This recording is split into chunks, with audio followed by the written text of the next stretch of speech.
नमस्कार। आजचा व्हिडिओ त्या प्रत्येकासाठी आहे ज्याला असं वाटतं की मी आयुष्यात खूप मेहनत करतो पण त्याचं फळ मला कधीच मिळत नाही।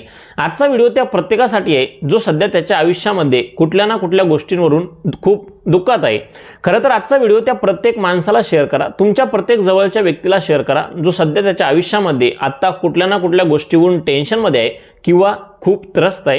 कारण आज मी तुम्हाला या व्हिडिओमध्ये डॉक्टर बाबासाहेब आंबेडकर यांच्या आयुष्यातले तुम्ही न ऐकलेले असे काही किस्से सांगणार आहे जे किस्से ऐकल्यानंतर तुमच्या अंगाला काटा आल्याशिवाय राहणार नाही आणि त्यांचं दुःख आणि वेदना जाणून घेतल्यानंतर तुमच्या आयुष्यातलं दुःख काहीच नाही याची प्रचिती तुम्हाला झाल्याशिवाय राहणार नाही। ही गोष्ट 125 वर्षांपूर्वीची आहे जेव्हा डॉक्टर बाबासाहेब आंबेडकर 6-7 वर्षांचे होते। खरं तर डॉक्टर बाबासाहेब आंबेडकर ज्या जातीमध्ये जन्माला आले होते ती जात खालची जात असल्यामुळे डॉक्टर बाबासाहेब आंबेडकरांच्या जातीतल्या कुठल्याही मुलाला शाळेत जाण्याचा अधिकार नव्हता।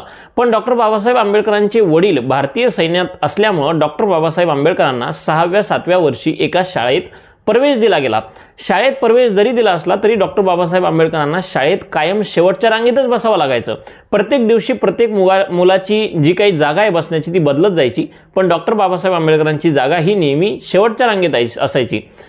ज्या मटक्यातून वर्गातले सगळे विद्यार्थी पाणी प्यायचे, डॉक्टर बाबासाहेब आंबेडकरांना त्या मटक्यातून पाणी प्यायचा अधिकार नव्हता। डॉक्टर बाबासाहेब आंबेडकरांना कुठल्या मुलांसोबत खेळण्याचा अधिकार नव्हता। कुठल्या मुलाला हात लागला तर आपल्याला मारतील अशी एक भीती डॉक्टर बाबासाहेब आंबेडकरांच्या मनात कायम असायची।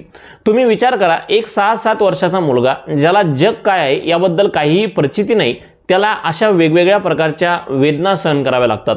आजकाल आपल्या मुलाला एखाद्या शिक्षिकेनं कानाखाली मारली तर आपण जाऊन तिला सोबत भांडण करतो, मग त्या काळात डॉक्टर बाबासाहेब आंबेडकरांनी अशा वेगवेगळ्या